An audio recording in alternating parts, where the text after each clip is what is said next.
Hello, everyone. Welcome back to the Manhwa story channel.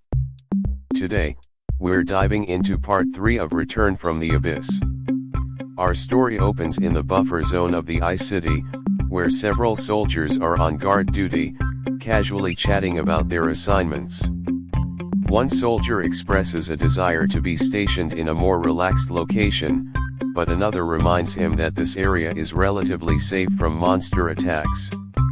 Their light conversation is suddenly interrupted when Captain Platoon harshly scolds one of the guards for being a coward. He warns that fear during a monster assault could be fatal, especially if it causes someone to fall from the wall. Lieutenant Tanji Kagura adds that every soldier must always remain vigilant because no one knows when a monster might appear. Just as one of the soldiers, Sokumatsura, respectfully states that monsters from Area X rarely show up in this zone and they should be safe, his head is suddenly decapitated by a monster attack.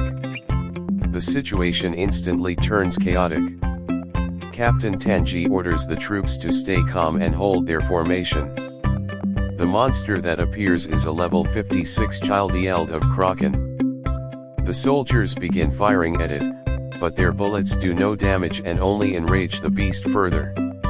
Realizing the danger, Captain Tanji tells his men to spread out to avoid being wiped out. One soldier is instantly killed by a brutal strike. Filled with rage, another soldier grabs a grenade and tries to approach the monster to blow it up at close range. But as he closes in, the monster pauses and stares directly at him. Just as it prepares to attack with its tentacles, it suddenly halts almost as if it senses fear.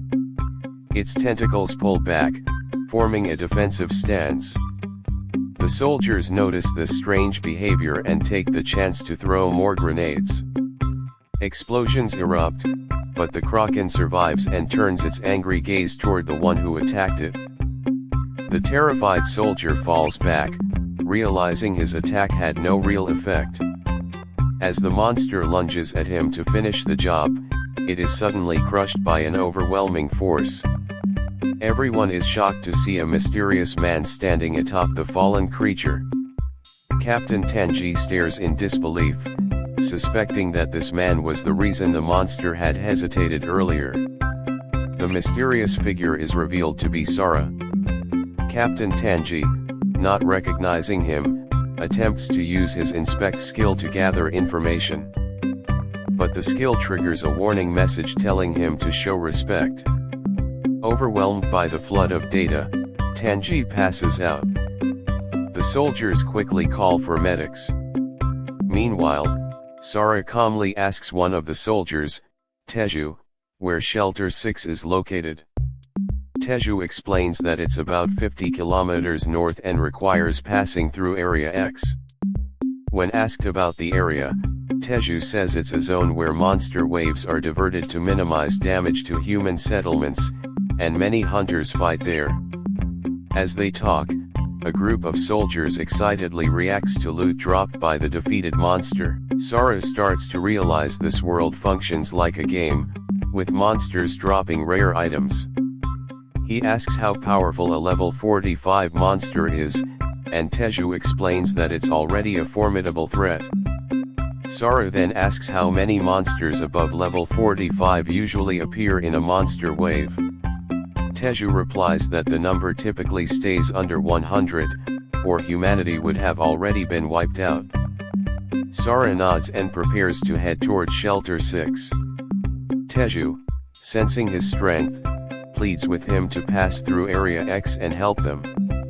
Sora agrees, confidently stating he'll crush any monster that stands in his way.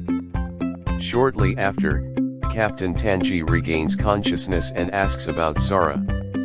Teju informs him that the young man has already headed north, toward Area X. Alarmed, Tanji urges him to contact Central Command immediately, since a major bombing operation is scheduled to take place there in just 10 minutes.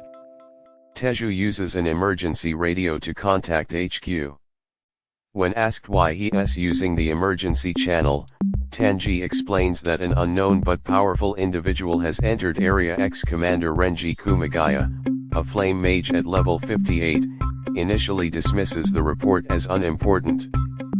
But Tanji insists that the person he encountered killed a level 45 Kagan baby with a single blow.